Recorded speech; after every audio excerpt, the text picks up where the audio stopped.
Okay दोस्तों, तो आज हम अनबॉक्सिंग और रिव्यू करने वाले हैं रॉग 5 जो कि बहुत ही धमाकेदार फ़ोन है। इसमें गेमिंग का भी मज़ा कुछ अलग ही आता है और इसमें सेपरेट यार गेमिंग मोड दिया हुआ है।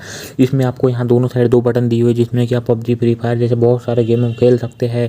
और इसमें एक आपका मोबाइल जैसे आप गेमिंग करते करते गर्म हो जाता है तो उसको कूलिंग के लिए भी कूलिंग प्रोसेसर भी दिया हुआ है, यानी एक प्रकार का ये प्रोडक्ट दिया हुआ है जिससे कि आपका मोबाइल कूल रह सके। इसमें आपको 6.7 इंच का फुल HD प्लस डिस्प्ले मिल जाता है जिसमें 144 Hz का रिफ्रेश रेट मिल जाता है जो कि बहुत ही बढ़िया है। इसमें आपको 6000 mAh की बैटरी मिल जाती है और 30 वाट का फास्ट चार्जर मिल जाता है।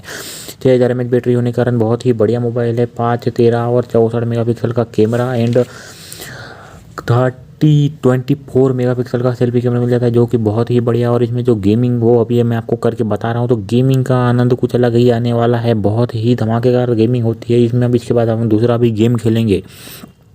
इसमें आपको चार्जिंग के लिए भी कोई दिक्कत नहीं है। एक हम जैसे कि हम गेम इस प्रकार खेलते हैं तो आप बीच में भी चार्जिंग कर सकते हैं, कोई दिक्कत नहीं। अगर वीडियो अच्छी लगे तो चैनल को सब्सक्राइब प्लस वीडियो को लाइक कर देना। थैंक यू दोस्तों।